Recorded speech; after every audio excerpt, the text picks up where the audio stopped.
Questão 10 do ITA de 1960, que é uma das primeiras provas aí que apareceu do ITA, diz o seguinte: assinale verdadeiro ou falso. Então vamos lá. Item 1. Nas equações físicas, todas as parcelas de cada membro devem ter as mesmas dimensões, mas não é necessário que os dois membros possuam dimensões iguais. Falso, né? Porque se você tem lá A mais B é igual a C mais D mais E, o que aqui está sendo dito é o seguinte: o A e o B devem ter as mesmas dimensões, e o C, D e E devem ter as mesmas dimensões também, tá? Mas essas dimensões não necessariamente têm que ser iguais. Esse lado aqui que é falso, tá? Da afirmação.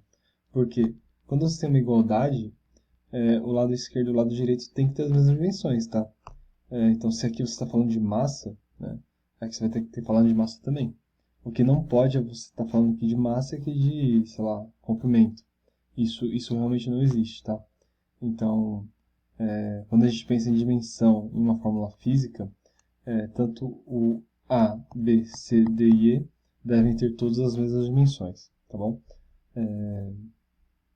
Não necessariamente unidades, tá? Porque eu posso escrever o seguinte, ó. 1 metro é igual a 100 centímetros. Isso quer dizer que o lado esquerdo é unidade de comprimento, o lado direito é unidade de comprimento, mas as unidades em si não necessariamente têm que ser iguais, tá? Porque o número acaba ajustando a diferença de unidade, tá? Mas dimensões tem que ser a mesma.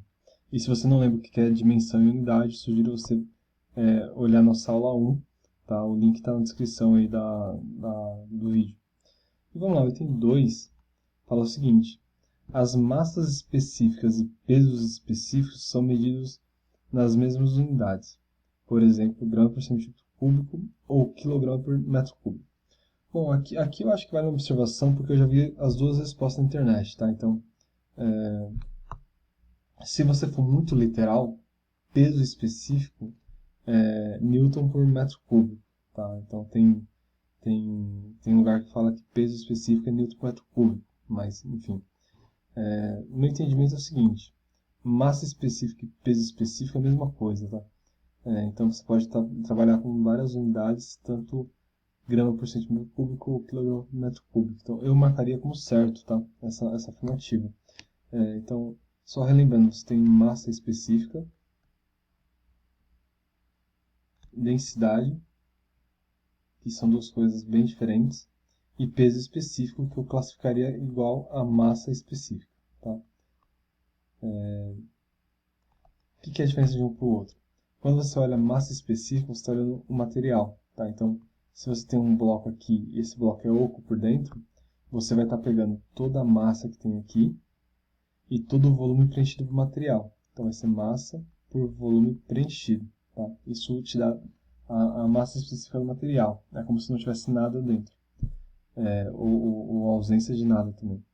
E quando você olha a densidade, você vai estar considerando a massa do material sobre o volume total, inclusive o volume vazio aqui que não tem nada, tá? Então, isso é densidade, mas em todos os casos você usa a mesma unidade, grama por centímetro cúbico, quilograma por metro cúbico, ou qualquer outra coisa equivalente, tudo bem? Então, assim, dado essa introdução aí, eu marcaria como verdadeiro, tá?